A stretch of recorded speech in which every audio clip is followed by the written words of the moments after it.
Bang Bene ini pernah nge-status sih kalau nggak salah. Kalau bisa kamu banyakin akad ya gitu, biar aku bisa santai-santai di rumah sama Jason gitu. Apakah itu cita-cita Anda ke depan, Pak Bang Bene? Kebetulan ayah beliau, Oke. beliau lagi orangnya di sini.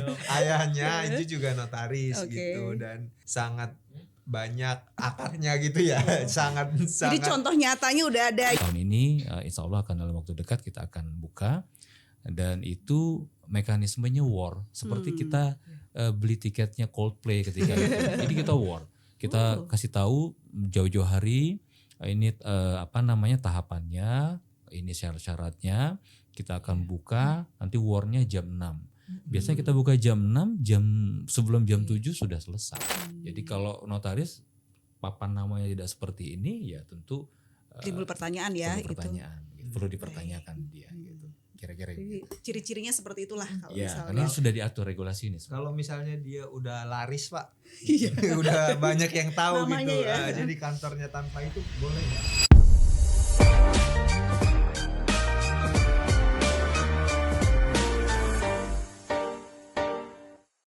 Ya, hari ini kita kehadiran pasangan unik yang profesinya bertolak belakang. Istrinya Naomi adalah seorang notaris muda yang baru saja dilantik, dan ternyata suaminya adalah seorang komika kondang, Bene Dion. Nah, kira-kira seperti apa ya kehidupan sehari-hari kedua pasangan suami istri ini, si paling lucu versus si paling serius. Nah, kita akan bahas nanti. Kita juga kehadiran di sini Direktur Perdata DJ Ahu, Bapak Henry Sulaiman, yang ikut ngobrol bareng ya bersama kita semua. Halo, apa kabar Bapak Ibu semua? Baik. Baik. Kita mau kulik-kulik dulu nih sama notaris baru. Selamat ya, baru dilantik. Terima kasih Mbak. Iya. Ini gimana nih di rumah? Apa udah mulai berubah nih perbincangannya? Pakai materai kalau ngobrol atau gimana nih? Biasanya kalau ngobrol sama dia gimana tadi di kantor ada akad. Oh, oke. Oh, ada siapa? Oh, nggak kenal, ya udah gitu doang karena nggak ngerti akad tuh kan ada banyak, ada detail-detail juga yang aku nggak ngerti, apalagi basicku juga teknik industri ya, Oke. jadi sangat-sangat memang banyak ketidaksamaan. Oke. Kesamaan kita hanya sama-sama lulusan UGM. Ya akad tahulah akad. kalau lagi ada. Kalau Bene itu biasanya dia kan ada PT, ada CV, kadang aku jelasin kayak RUPS atau Itu tahu. pemegang saham gitu-gitu karena kan dia punya, sehingga dia kan istri notaris masa dia nggak ngerti, nanti kan gawat gitu. Jadi beban ya. Jadi beban. Oke. Kalau Mbak Naomi sendiri dengan kehadiran suami yang profesinya komika gitu ya, malah jadi ngeganggu apa justru kebantu gitu? Kebantunya Apa tuh? untuk teman-teman dia yang mau buka usaha ya sangat membantu. Iya betul. Iya, karena teman-teman dia kan kebanyakan kalau pekerjaan industri itu kan bisnis sendiri gitu kan. Di situ kebantunya di situ sih, karena kan notaris itu kan nggak boleh promosi ya, kalau etik tuh nggak boleh di media sosial gitu. Tapi dia paling ngomong dari mulut ke mulut, mouth to mouth gitu kan, jadi promosi juga tapi nggak di media sosial gitu sih. Promosi bawa tangan Iya, ya. bawa tangan. Cuman nggak dikasih komisi akunya. Teman bikin nggak dapat komisi. Gak dapat komisi ya.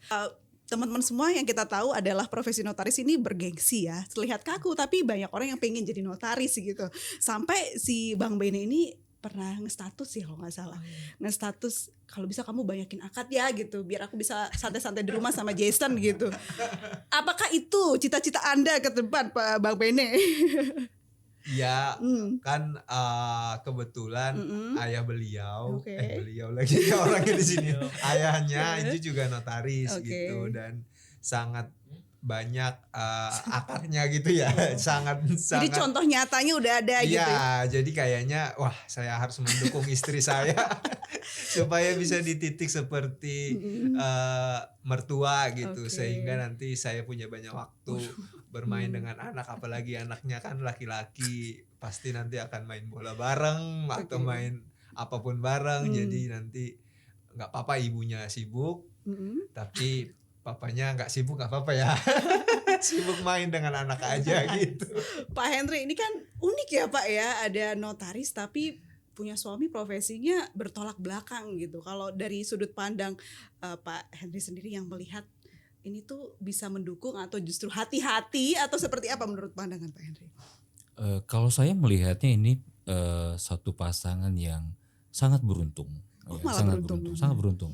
Di satu sisi istrinya sebagai notaris, ya sebetulnya pekerjaannya cukup statis, ya, diam di satu tempat. Makanya banyak kantor notaris itu di rumah, di rumah dia. Artinya ketika dia memberikan layanan bisa di rumah, masih sempat mengurusi keluarganya, ngurusi suaminya, ngurusin anaknya juga. Nah, di satu sisi beliau ini kan pesohor terkenal, ya. Artinya begitu datang ke rumahnya, diundang ke studionya, ada plang notaris, ya pastinya ya secara tidak langsung rekan-rekannya akan mengatakan, oh istrinya notaris, oh kalau gitu bisa dong bantu kami. Nah, jadi itulah saya pikir ini sangat-sangat beruntung, pasangan ini sangat-sangat beruntung. Kita lihat 5 tahun lagi, apakah mereka masih di tempat yang sama atau udah bergeser ke tempat-tempat yang tentu wah gitu. Kita lihat saja nanti. Jadi ini beruntung sekali. Jadi pas ya alasannya tadi bisa promosi secara tidak langsung gitu ya Pak. Iya, tadi betul tuh Naomi, bahwa notaris dilarang melakukan promosi, ya. Tetapi bukan berarti kemudian dia tidak bisa bersosialisasi, tetap bisa gitu.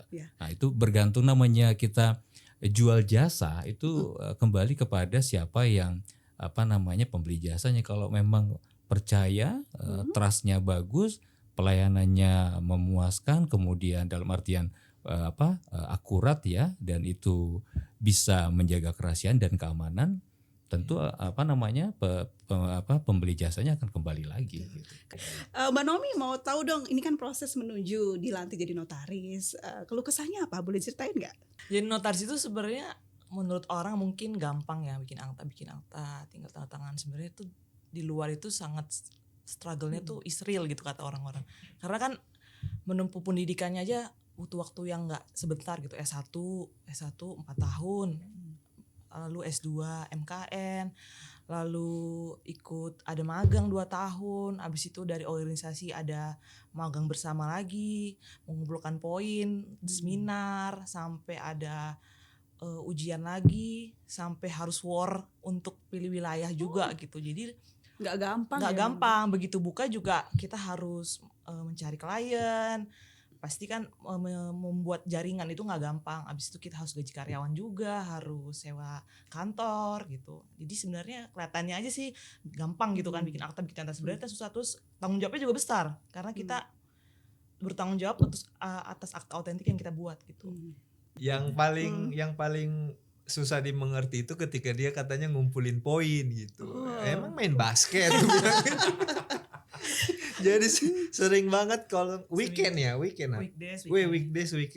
bilang dia mau pergi ke ada seminar di sini, ngapain, tanya gitu kan, ngumpulin poin gitu. Terus nanti sebulan lagi atau beberapa minggu lagi pergi lagi ngumpulin poin. Poinnya nggak banyak apa ya, kok masih ngumpulin terus kan? Berapa sih yang diperlukan gitu? Sampai bingung sendiri ya, poin mulu gitu. Untungnya sih proses pengumpulan poin itu sebelum punya anak ya, banyaknya ya, jadi masih bisa dimengerti lah gitu. Tapi kalau saat ini kan udah punya anak jadi bingung kan, karena dia di hari kerja misalnya ngantor gitu, tapi habis itu weekend ada seminar ngumpulin poin juga kan. Sebagai suami bingung nih, anaknya digimanain nih nanti nih, jadi kadang-kadang jadi bercandaan lah gitu. Apa aku mau ikut biar poinnya ngumpul banyak gitu kan, 2 orang kan ikut ngumpulin poin, cocok. Ya, biar masuk gitu, biar cepat akumulasinya gitu. Gitu. Untung punya anak lah sekarang ya, jadi ada maksudnya teman main lah di rumah gitu. Jadi kalau ibunya lagi sibuk ya udah main sama anak gitu. Atau kadang-kadang juga kalau ibunya lagi sibuk ya nontonnya sendiri gitu, atau sama teman-teman. Jadi gitu. sudah mulai bisa mencari alternatif lain kalau misalnya istri sibuk ya. Karena kan positif juga kegiatannya. Iya, walaupun kadang-kadang pernah bilang juga sih, emang pendapatan suami kurang ya gitu. Kok kerja keras banget nih.